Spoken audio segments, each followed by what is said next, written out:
Morning, Counterflow. Happy 11th anniversary. Para ako bumalik sa panahon na ako ay youth. Pero di pa kayo pinapanganak nun eh.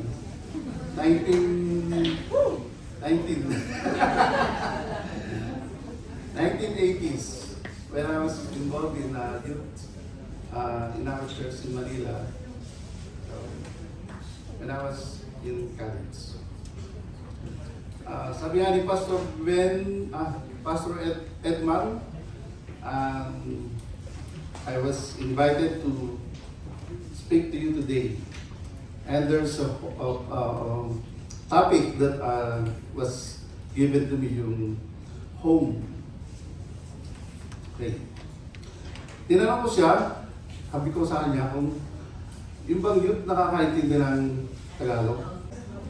But you know, yung mga youth, ano yan, mga active, aggressive. But one thing na napapansin ko po sa iyo, hindi naman lahat, during the time ng message, nagkukwentuhan. Kayo ba ganon? Hindi, ano? Hindi, NFCC Counterflow, hindi ganon.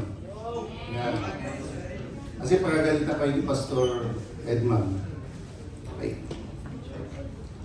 Okay, this morning, ang topic po is based on John chapter 1 verse 14. Yun po yung main topic. But the rest is from John chapter 1 verses 1 to 14. And this is what the verses said. In the beginning was the Word. Dito. Allen, dito. Si Allen po yung operator. Ay bunsong anak ko yan. In the beginning was the Word, and the Word was with God, and the Word was God. He was in the beginning with God. All things were made through Him, and without Him, nothing was made that was made. In Him was life, and the life was the light of men. And the light shines in the darkness, and the darkness did not comprehend it. There was a man named sent from God, whose name was John. This man came for a witness, to bear witness of the light, that all through him might believe. He was not light, but was sent to bear witness of that light. That was the true light which gives light to every man coming into the world. He was in the world, and the world was made through him, and the world did not know him. He came to his own, and his own did not receive him. But as many as received him, to them he gave the right to become children of God, to those who believe in his name, who were born not of blood, nor of the will of the flesh, nor of the will of man, but of God. And the Word became flesh, and dwelt among us. And we beheld his glory, the glory as of the only begotten of the Father, full of grace and truth. The book of John is the fourth book in the New Testament. Do you know the first three books?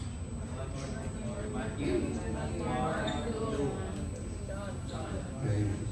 What about the others? Okay. Matthew, Mark, Luke, John, they are referred as the four gospel of the Lord Jesus Christ. But there are no four gospels.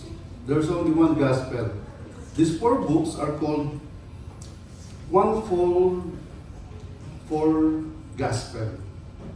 They are the first four books of the New Testament, and these books are describing Jesus Christ in different ways.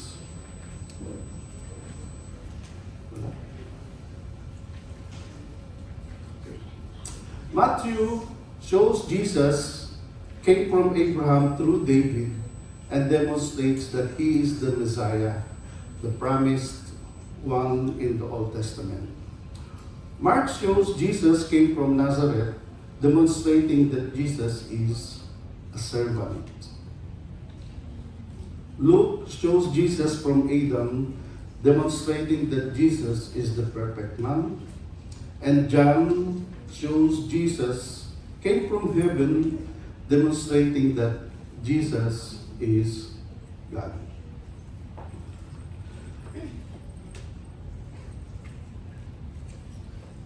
The purpose why the book of John was written is stated in John 20, verse 31, and it says, "But these are written that you may believe that Jesus is the Christ, the Son of God, and that believing you may have life in His name." The title of my message is God's Dwelling Place, according to John chapter 1, verse 14. And in verse 14, it says, "And the Word became flesh and dwelt among us." That's why my title is God's Dwelling Place. In verse 14, we saw the incredible mystery of the incarnation. What is incarnation? In Matthew 1 verse 23, it says, "Behold, the virgin shall be with child and bear a son, and they shall call his name Emmanuel." This verse is very familiar to us, especially during Christmas time. Kasi ito yung kapanganakan ng ating Panginoon Jesus. So, the first point is about the incarnation. What is incarnation?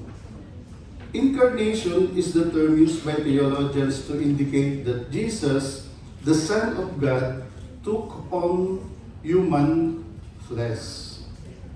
Ito yung pagkakataon na the chosen one or the begotten Son of God ay naging tao. It is the act of being in flesh. And the purpose of incarnation is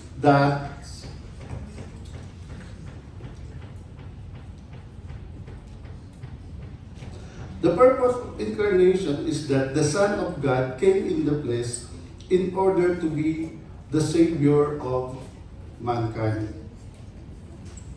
Second purpose is that so that the Savior will shed His blood for the forgiveness of our sins. Okay. It says, "In the beginning was the Word, and the Word was God, and the Word was with God." For us to understand fully the process of incarnation, we have to go back to verse 1, which says, "In the beginning was the Word, and the Word was with God, and the Word was God." In the beginning refers to the timeless eternity, which is mentioned in Genesis chapter 1, verse 1. It means that even before the time, Jesus was there. He is existing even before the creation. He is equal with God the Father, but they are two distinct persons. So meaning, dito po sa John chapter 1 verse 14, na-reveal yung pagiging Diyos ng ating Panginoon Jesus. He is God, but He is different from God the Father. But they are equal. Okay.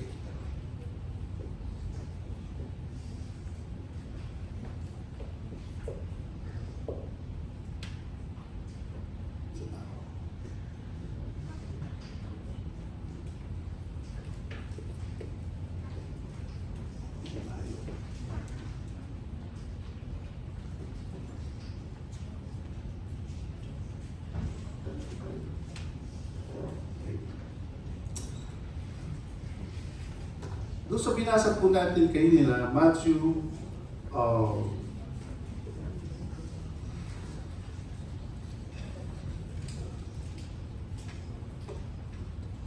doon sa kapangalangan ng ating Panginoon, na sa kanyang kapanganakan, He will be named Emmanuel.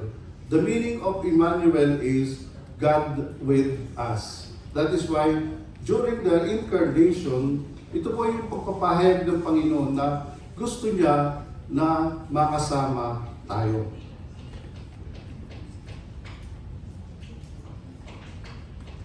Okay. However, in verses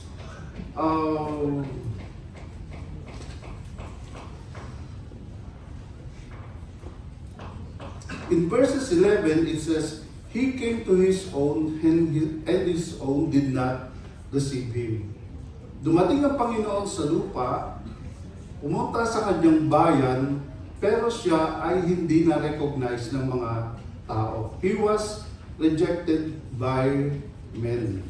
Why? Because of sin. Kasi yung mga tao during those times, they are already namumuhay sa kasalanan. Okay. So,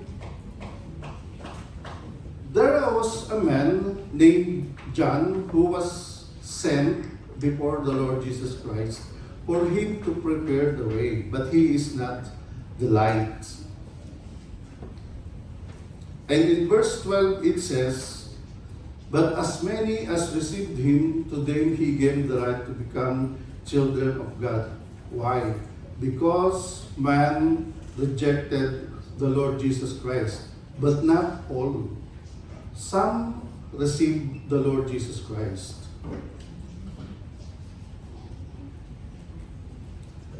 And in John 14, it says, the Word became flesh and dwelt among us. This is John's most startling statement so far. It would have amazed both the Jewish and the Greek, thinking to hear that the Word became flesh. Who is that Word? That is the Lord Jesus Christ. And John bear the testimony to introduce Jesus Christ to the people. So, that intention of God to be with us tells us that we are not alone. God's presence is not confined in the temple, confined in heaven above, but is everywhere.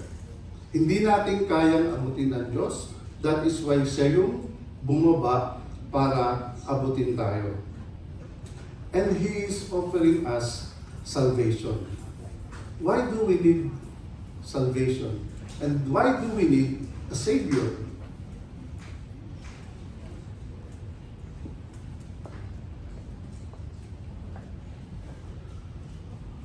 Hirap pala mamindot dito. John chapter 3 verse 23 said, For all have sinned and fall short of the glory of God. When the Word of God says, all have sinned, that means all of us are sinners. Is there anybody here who can truly say, has not committed any sin? Tanungin niyo yung mga kalapit niyo, kung meron ba dito na hindi pa nagkakasala? Taas ang kamay. Wala. So the Bible is true that all have sinned and fall short of the glory of God.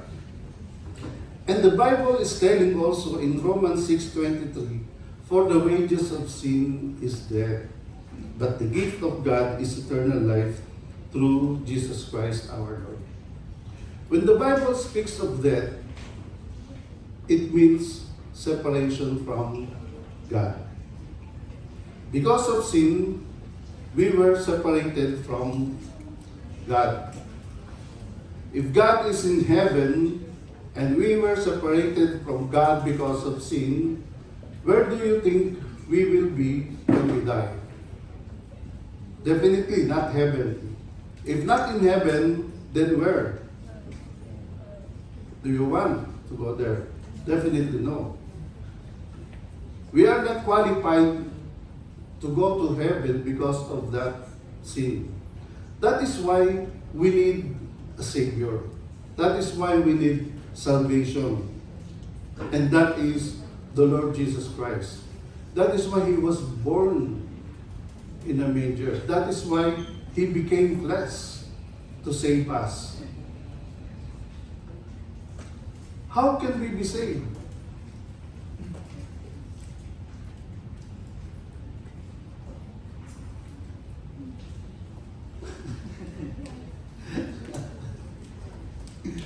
John 14:6 says, Jesus said, I am the way, the truth, and the life, and no one goes to the Father except through me. The Word of God says that the way to salvation is Jesus. It is not religion, it is not good works, it's not anything else except the Lord Jesus Christ. Only Jesus. That's why in verse 12 it says, but as many as received Him today, to them He gave the right to become children of God, to those who believe in His name. For Jesus was rejected by men, but some believed in His name. Anybody here who knows John 3:16? Taas ang kamay. Okay, let's recite. John 3:16, want to already recite. For God so loved the world that He gave His only begotten Son, that whoever believes in Him shall not perish but have eternal life. Meron akong ibang version na narinig ah. Ay, God so loved the world that He gave His only begotten Son, that whoever believes in His name should not perish but have everlasting life. What should we believe? It says there, whoever believes in Him. What should we believe in Him? So, as I said earlier, we are sinners, and we ourselves cannot save ourselves. That is where Jesus Christ will come in. His death on the cross will save us from our sin. That's why He has to be born first. Hindi siya pwedeng darating na 33 years old mamamatay sa krus. Kailangan ipanganak muna siya. That is according to the law.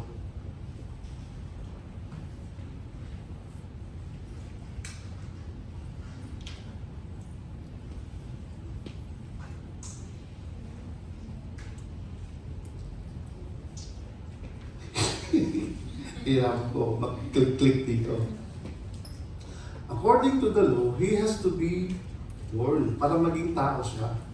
Kasi kailangan, para ma-save tayo, dapat merong remission of, merong shedding of the blood. Kailangan merong dugo na tubigis para tayo ay matubos sa ating kasalanan. At para si Jesus ay magkaroon ng dugo, kailangan siya ay ipanganak, maging tao. Para mabuo yung plano ng Diyos na iligtas tayo mula sa kapahamakan. Kasi on our own, hindi natin kayang iligtas ang sarili natin. Kahit pa ang bait mo, kahit pa lahat ng ari-arian mo ay i-donate mo sa charity, it will not save you.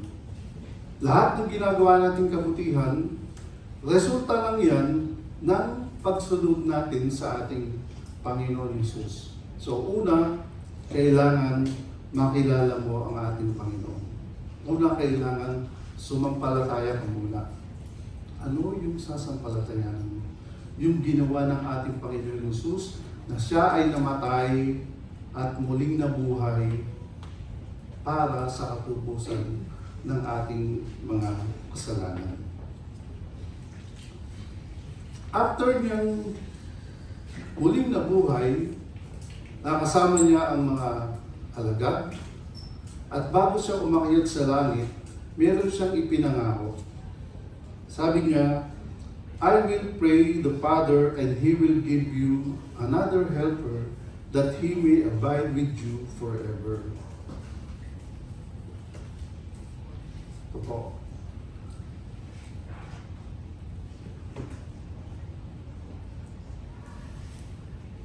Pasensya na po, hindi ko po alam gamitin itong ano. Ano na.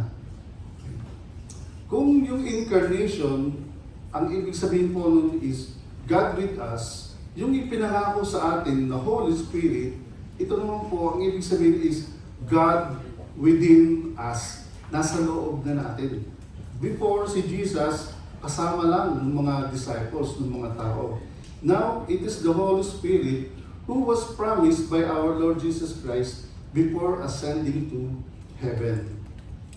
And sabi po dito sa verse, another helper will be that He may abide with you forever.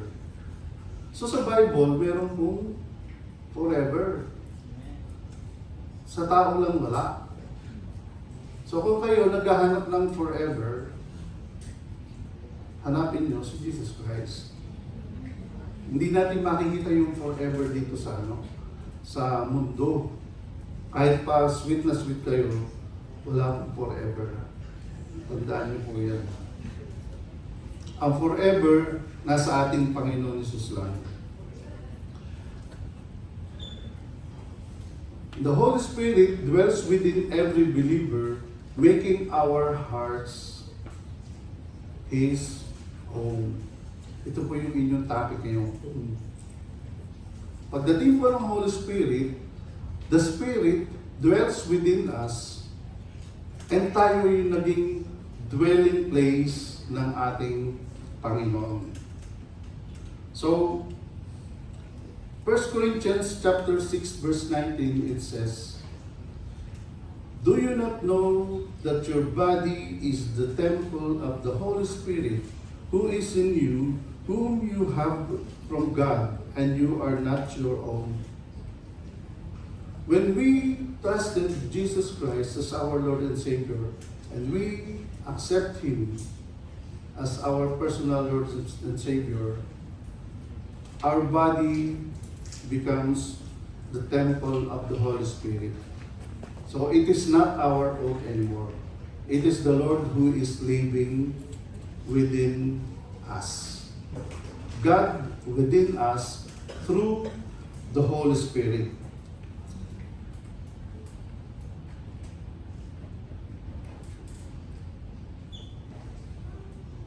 Okay. The Holy Spirit is personal. Hindi po siya isang force lang, katulad ng sinasabi ng ibang tao. The Holy Spirit is equal with God. Ito po yung pangatlo dun sa Trinity ng Diyos. So, the Holy Spirit is a person. In 1 Corinthians chapter 2 verse 10 says, but God has revealed them to us through His Spirit, for the Spirit searches all things, yes, the deep things of God. So mayroong ginagawa ang Holy Spirit, hindi lang siya isang force to reckon with. And the Holy Spirit can be grieved. And do not grieve the Holy Spirit of God by whom you were sealed for the day of redemption. Pag po tayo nagkakasala, nagigrieve ang Holy Spirit, nalulungkot. So every time na nagkasala kayo, think of the Holy Spirit. Isipin nyo, nalulungkot ang banal na Espiritu pag tayo ay nagkakasala. The Holy Spirit is also divine. In Psalms 139 verses 7 to 8, where can I go from you, Spirit? Or wherever can I flee from your presence?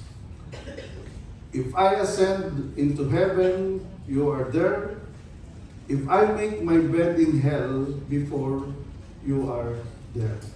It means the Holy Spirit is present anywhere. And that is one character of God. Meaning, the Holy Spirit is God. And when we trust Jesus as our Lord and Savior, it is the same Spirit that is living within us.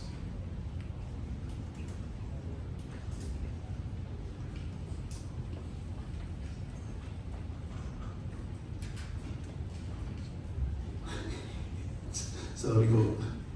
The Holy Spirit is active. It says in Romans 15:13, now may the God of hope will fill you with all joy and peace in believing that you may abound in hope by the power of the Holy Spirit. So, the Holy Spirit fills believers with all joy and peace. So, pag po tayo ay nalulungkot, pagka tayo mayroong mga problema, think of the Holy Spirit. He can give us joy and peace.